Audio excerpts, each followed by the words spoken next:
Hello, welcome to the programme. Now joining us is Tangen. He's the Executive Director of Viafilm. Thank you very much for joining us. Thank you, it's nice to be here. So first question is, you've had years of experience in this industry and you're still to this day working on different projects, but my first question is about Nordic noir, which is a term I hadn't really heard of until recently, and one of the series that you're working on at the moment called Dag is going to be done in English and in Norwegian separately. So firstly, I would like to ask you how that works, whether, for example, you film a scene in Norwegian and then in English, and then also how you translate other aspects like culture and especially Scandinavian humour, which perhaps other people around the world might not understand, I mean, in my opinion. Yeah, I mean, it's always hard to sell comedies, you know, because comedies is local. And even between Norway and Sweden, the comedy is totally different. So what we're trying is to make it more universal, the comedy itself, but put it in genres where you're familiar with. Like Norseman I did now is a Viking comedy, so it takes place in a Viking village. So everybody has seen Game of Thrones and they've seen Vikings, so it's like sort of familiar. And I do that with Magnus now. I put it in a crime genre. So it's easy for people, you know, they are already familiar with the crime, you know, so, and because of that it works better, you know, and we try to make it more in general, you know, and then we showed it in English. Mm-hmm. So I think the comedy also, it's changing when you do it in English, it's more familiar with people, you know, yeah. Earlier on in the decade, Scandinavian crime drama was particularly well known around the world. We had the Girl with the Dragon Tattoo series, there was The Killing, which was an excellent series. But do you think, in general, the Nordic market has moved away from this and is now perhaps diversifying? Or do you think people have got sort of tired of these crime dramas?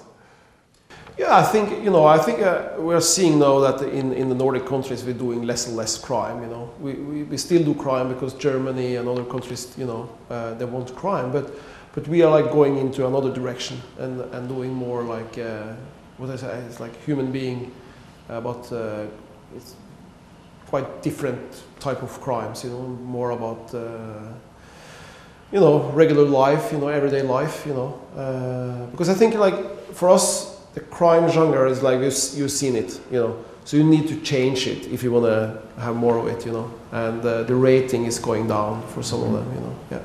So how do you work then? So when you're making a production, do you start with the script first? Or is it the idea? Like, what's the process of making this, taking these different ideas and selecting one that you think, right, that's going to be a success?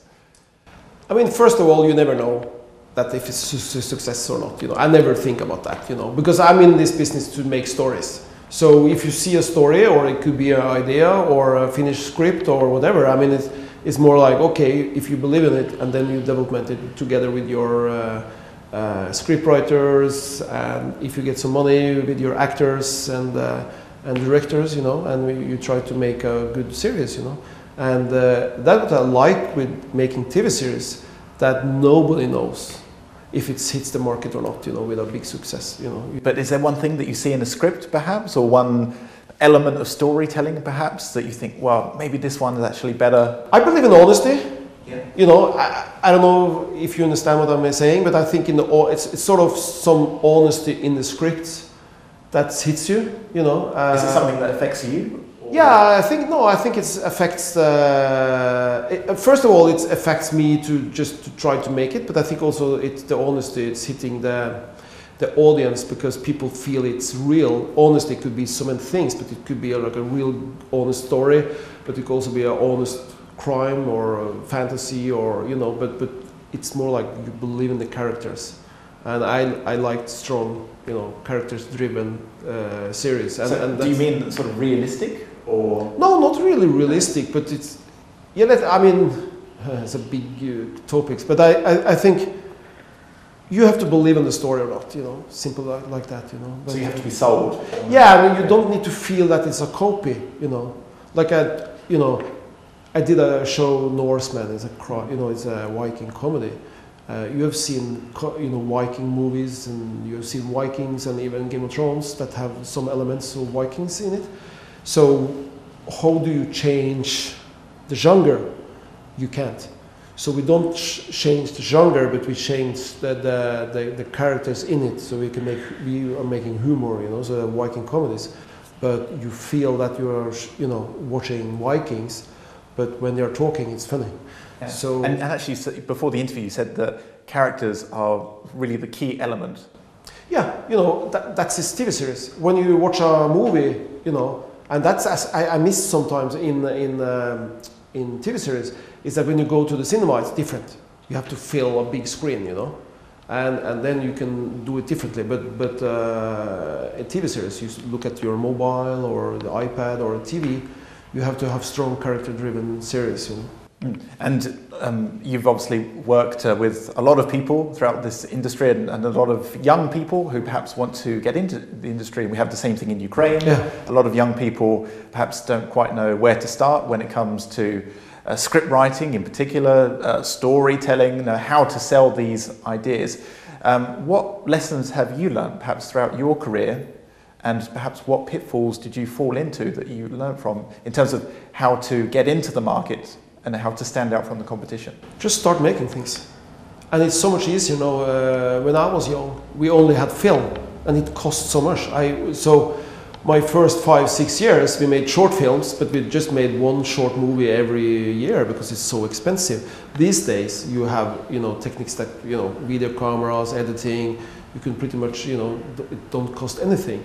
So I think just go out there and start making things, and don't blame the industry, you know, because if you're making something good, then people will watch it. And I believe strongly on that, you know. Well, with this new technology, now people have access to, you know, relatively cheap cameras, video editing software, as you said, and also on the distribution side, you have these online streaming services and that sort of thing. So do you think it actually makes it harder to get into the industry now that there's a lot more competition, or actually easier because there's a lot more accessibility to this sort of equipment and skill set almost? No, I don't think it's harder now. I think it's easier, you know, because today you can make something and put it on Facebook. And, you know, I know a girlfriend or a friend of mine in LA. She just, you know, because in LA now it's changing. Young actors, producers, writers, directors, they find each other, just start making things, and they put it on YouTube or other, you know, free channels out there, and was picked up by a bigger network, you know, because they saw it. Oh, yeah, this is great. Come on over and let's making it, you know. So I think it's like you just have to believe in what you're doing, but it has a price. It's not that if you go to school today, I mean, if you have like straight A's in every, it doesn't matter.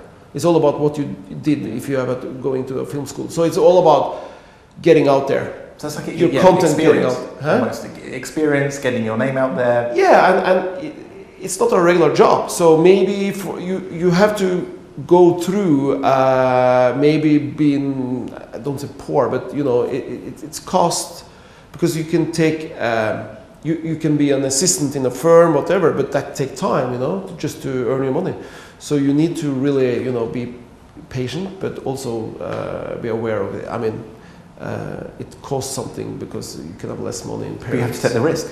Yeah, you have to take the risk, you know. But I think but again, it's so much easier these days because you can make a short film or an episode of something just for the weekend, you know. And it's so many actors who works for free, you know, even pay them a little bit, you know. Yeah, I'd work for free for one of your films, just let me know. Yeah. So, I mean, you know, yeah. You have an office in LA, so you've expanded beyond Norway now. So what was the reason behind this? Is it purely for distribution, or is it just to get connections, or why would this be necessary? First of all, I just want to change, you know. I did so many shows in Norway, so I just want to go to LA and try the luck, you know, even I was almost 50. I think it's so, I think you have to move your life a little bit, you know, and to challenge myself, you know, because if not, you get lazy, you know. So I just want to go to LA and work with the best people. And was there anything in particular that surprised you when you got to LA? Anything? Yeah, because, you know, I made a contract with a big studio. That was the reason I went to LA. And I've been in LA a lot, and I've been studying in US before. I needed to learn the Americans, because you can't just, you know, go there twice a year. Even you have to learn to write an email to an American. So I needed to go there, and to learn it, So I've been there 3 years now, and now finally. Have you got the email thing sorted out? Yeah. That took me a year. So, but it's actually true, It's just It's just the small nuances. Yeah, small, nuances. And I'm coming from Norway. We have a really flat structure. We don't have a hierarchy. We speak from the heart, and when you come into a society where it's totally different from you, but you have sort of the same culture, it's sometimes hard, because, But is it difficult to get into the market, because LA, as you know, is saturated with different productions? Yeah, I couldn't go there if I haven't done Lillehammer, Netflix first show. So I know Netflix very well. So I think if I haven't done that show, it's been really hard. And can you tell us about some of your upcoming projects as well? Yeah, I just one night, it's just coming out now. It's a blind date in real time. I try to change again the way we are doing our shows. So this is like a blind date. We follow two people in 5.5 hours in real time, a blind date. And I have another show. It's a crime comedy. With creatures and trolls, and it's also really funny. I try to take the comedy into the next step, into sort of crime fantasy genre. So blending everything together. Yeah, and at the same time, it's like a police story. People like that, all over. Okay, perfect.